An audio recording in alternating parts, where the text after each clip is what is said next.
I want to welcome Agile XRM to the podcast. I've known the people at Agile XRM for the past 12 years.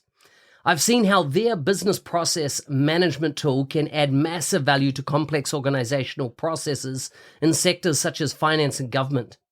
If you have complex processes or a need for dialogues on the Power Platform or Dynamics 365, take a look at how this BPM tool can add value. You can find them at agilexrm.com or check out the show notes for more details.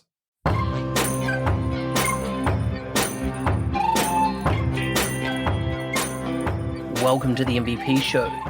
My intention is that you listen to the stories of these MVP guests and are inspired to become an MVP and bring value to the world through your skills. If you have not checked it out already, I do a YouTube series called How to Become an MVP. The link is in the show notes. With that, let's get on with the show. Today's guest is from Kansas City in Missouri, USA. She works at Stowers Institute for Medical Research as an application programmer. She was first awarded her MVP in 2023, so fresher. So good to have you on the show. She's an experienced technology teacher with a demonstrated history working with primary and secondary education. She's a cat mum. I don't know if I'm a cat dad. I've only got 2 cats. You can find links to her bio and, of course, all social media in the show notes for this episode. Lindsay, welcome to the show.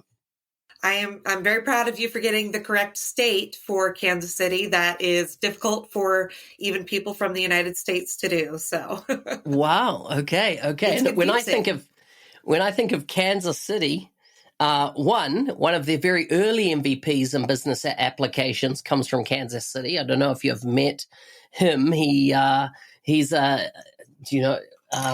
I can't believe this. If he listens to this, I'm gonna be in trouble because I have just blanked on his name. That is so bad of me. But yeah, edit this later. I should just edit this piece out so he doesn't. It's like on the tip of my brain. I can feel it there, but it'll come to me as we're talking. Anyhow, tell us about Kansas City. Tell us about Missouri, and what do you do for food, family, and fun? What are those things that you do when you're not doing your job? Well, for food, family, and fun, all of those can really be answered by barbecue. That's really what we are known for, and we talk a lot of crap about with other people. We take it very seriously. You know, I don't know if you watched the show Ted Lasso. No. It's about Jason Sudeikis plays a man from Kansas City who goes over and is coaching a British soccer, football league, and they'll like show his computer and it'll be Arthur Bryant's barbecue, and Arthur Bryant's will tweet about it every week. They're like, oh my gosh, they showed us in Ted Lasso again. And but everyone here, we will fight anyone if you say Kansas City's not the best barbecue, but then we will all fight each other about what's the best barbecue in Kansas City. And so I don't have a strong opinion about it because I didn't actually grow up eating barbecue. I was that bratty kid who'd be like, Mom, just take me to McDonald's. I don't want to eat barbecue. It's gross. Do you cook barbecue yourself? I do now. I've grown, and so now I enjoy barbecue, some pulled pork, some brisket is really good. I like some pulled pork with a side of mac and cheese is my favorite. Oh, wow. So do you cook on coals or do you cook on propane? I don't cook at all. No, you just eat it? I just eat it. I just go to the restaurants that do such a good job with it. Yeah. Nice. Tell us about your cats. Well, I have 2 kittens because I'm a crazy person. I have Charlie is 7 months old, and he is a little rapscallion. He's a tuxedo cat, and he loves getting into everything. And he just keeps growing, getting bigger and bigger. I'm not really sure how much bigger he'll get. But every time I get him on screen during a work call, everyone's like, that's the same kitten you had? I know. And then just in February, I got his sister Trixie. So she's actually a year old. So she's just outside of kitten kittendom. But she's just mostly trying to learn to figure out Charlie. He's a little aggressive. So that's interesting. Yeah. So I got my cats together, and so they grew up together, and they're 1 year old now. So I've gone through the kitten phase, and I do love that. I did have two ginger cats that were litter mates that I had for 14 years, and unfortunately, they both passed within 6 months of each other last year and this year, and so this is my evolution, and reinventing myself as the new cat lady. I was a ginger cat mom, and now I'm just a cool cat mom. I don't know. I'm just a kitten cat mom, I guess. kittens are so much more entertaining than I feel mature cats, right? Because they are exploring into everything. The mature cats, I mean, I've noticed mine now starting to they love lying in the sun all day long. Oh my and gosh, they seem to yes. spend their nights exploring. Going from two 14-year-old cats that were 16 and 18 pounds at their heaviest to having a kitten, it's been a wild journey. And I actually, it's a good thing this isn't on camera. I'm still healing. I had some scratches just on my lip from Charlie. He was chilling on my shoulder, got spooked by something, jumped, and I had some scratches on my face for Easter pictures. So, just what you want. Crazy. Yeah. Tell me how was your journey? Because I understand you were a school teacher to start with. What was your journey to getting into tech? It's really a story about being at the right place at the right time and being making yourself open to opportunity at every chance, because you never know what's going to turn into something. I was a middle school English teacher is what I started out as. And I spent 6 years teaching English, writing, got really burned out on reading just because I was grading 150 essays year round. So they asked me, they said, "Hey, you're doing a lot of stuff with Google Apps for Education. We see what you're posting about developing a paperless classroom and all of that. So would you like to teach intro to tech and intro engineering?" And I was very interested in doing that. And so I went and did that for the next 4 years, but it still didn't help with my burnout with education in general. But it did give me, a chance to start thinking maybe this could actually be my exit strategy out of education. And so I tried applying for a year or two to get different jobs. It wasn't ever getting interview requests, didn't hear from anyone. And then I went to my cousin's future ex-wife's best friend's daughter's adoption party. It was the summer. I had nothing better to do. And I said, well, why not? This could be entertaining. And the cousin's future ex-wife hadn't gotten to the party yet.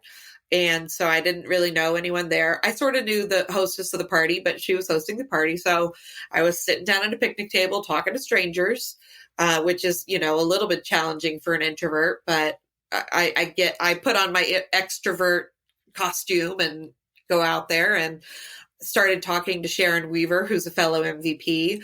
And she ran an IT consultancy and really liked taking chances on people who were interested in tech but had non-traditional backgrounds. And so we exchanged information. We went to lunch.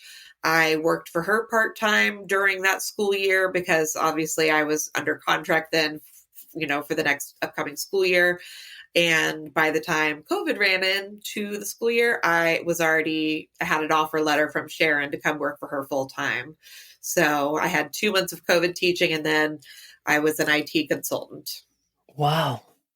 That is incredible. So you totally moved out of teaching. Tell me then about how did you get into the Power Platform or Dynamics? Like, what was that journey then for you? Where did you start? What was the kind of first exposure? And then what's your journey been? It's been kind of a subtle journey with that. I don't know that I can remember what was my first flow. I don't know that I can pinpoint you to that exactly. I was just looking for a tool to solve the problem. And that was actually my first speaking session that I came up with. Sharon was always very encouraging of us to become speakers. And so I came up with a session about tracking your productivity through Outlook categories and Power BI. So actually, that's the first Power Platform tool that I really spoke about or was engaged with heavily, even though that's probably one of the ones that I'm the least experienced with still. But I got a chance to go to Scotland and speak about that topic, which was really cool. And then Power Automate, I just started I just started building flows with it. Just kept being the solution to problems we were having. And so I'd say, whoop, I'll just bring this out again. Oh, okay, let's just pull out this flow. And I just liked how logical it was and how I could just see the steps, do. And that really called to me. And it was through David Warner that I got an opportunity to go to the first Microsoft Power Platform conference. It was kind of a last minute thing that I got this opportunity, and my work was encouraged me and said, all right, we'll pay for it. Let's go. And by at that point, I was all in with Power Platform. And really, the area I got really all in with was governance. And because I came back and I said, I'm going to get everyone at my institute into Power Platform just like me. And then I realized we had nothing in place in terms of governance at all. I could do anything I wanted, but so could anyone else.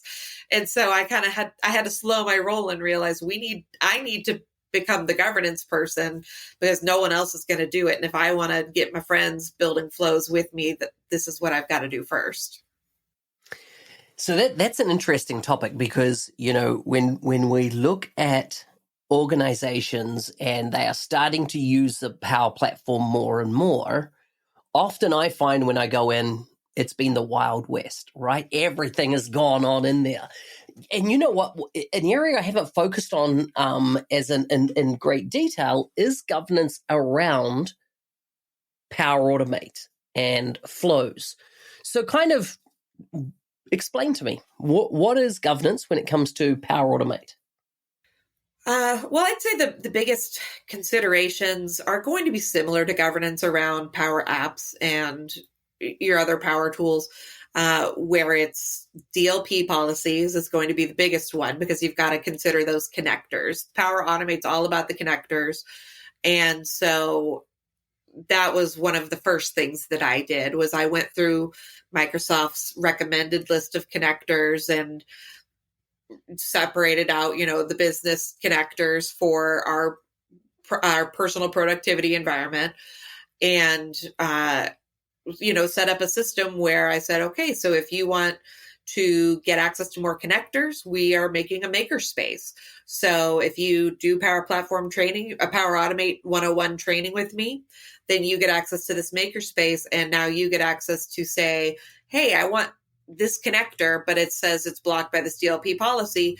You can ask and I'll research it. If it looks, not like a problem, I'll turn on that connector in the makerspace specifically.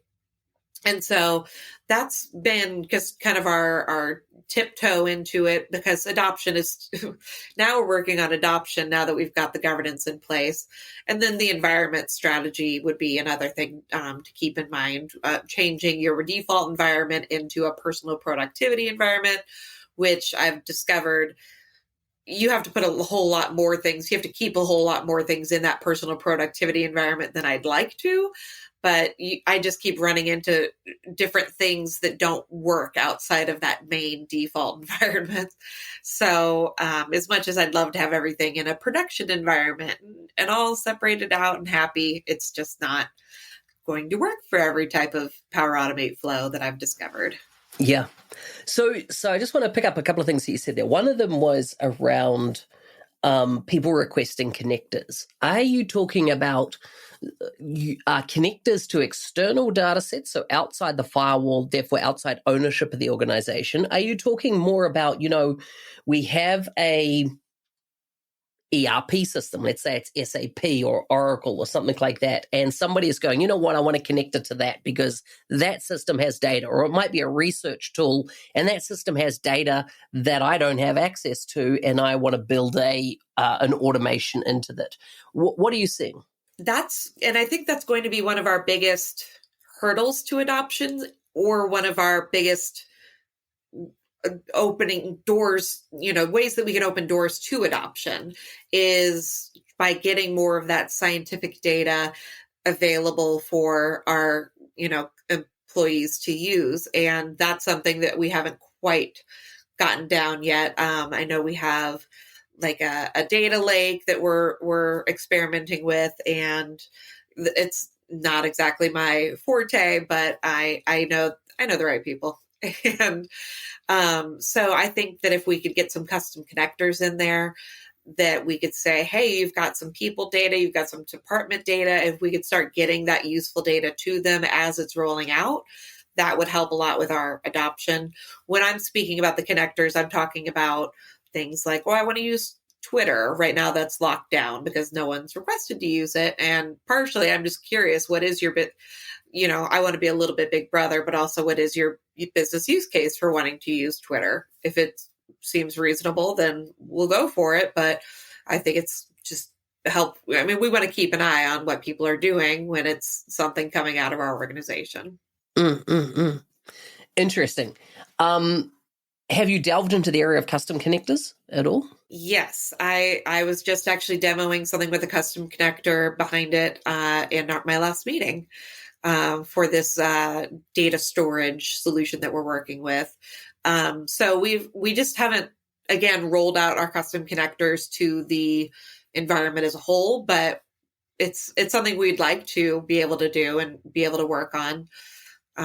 This is one with a custom API where they said, it's a product we're demoing and trying out, and they had said, well, okay, so if you want people to ask for a new tag that they can tag their data with, they just need to ask an administrator. And I said, that's dumb. They're just going to email the administrator? That's not the right way to do that. And so I took their existing APIs and was able to put them into custom connectors pretty easily. And then the hardest part was just architecting how do those requests work, because it was a request that took a token. But then you can't use a bearer token as authentication for the custom connectors when it's certain types of custom connectors. And so it was a little messy. And so I had to go back and forth and find some little hacks to make it work the way I wanted to. But yeah, so we've got it working where someone can go into a Power App and say, I want this tag, and hit the button, and it will send an approval to an administrator. You another thing you mentioned there was using flows for personal productivity as opposed to, you didn't say this though, what I see it used a lot for is a business process needs to be implemented. So, the steps are carried out inside the organization. In that business productivity space, what are you seeing as the if I asked you for what were the 3 to 5 key things that you've observed that people do around personal productivity and Power Automate, what are they? Well, I have a few, my little makers that I've worked with. They're not little, they're just little because they're in my heart. My makers that I've worked with, I'd say what really they're looking for is just a way to make it simpler. They're okay with a little bit of back end work if they can streamline their processes, and streamline the processes also for other people. So they're willing to put in the work to help other people. One of the people that I have been working a lot with, and he's made, I think, 12 flows last time I checked. He is a training coordinator for one of the departments. And so he's trying to make things easier for his trainees and sending things out. And so I think that's just kind of the moral of every story is how can we make this easier, simpler, more streamlined. But how can we do that in a way that's not taking so much work on the back end that it makes it not worth it anymore? How much is a good amount of time to invest in something that will streamline a process where we're not just spinning our wheels or, spending days stuck on a flow? At what point is it not worth it anymore? Yeah. Lindsay, it's been so good talking to you. The time has flown. Thank you so much for coming on the show. Yes, it's been a pleasure. Thank you so much for having me. Hey, thanks for listening. I'm your host, Business Application MVP Mark Smith, otherwise known as the NZ365 Guy. If you like the show and want to be a supporter, check out buymeacoffee.com/NZ365 Guy. Thanks again, and see you next time.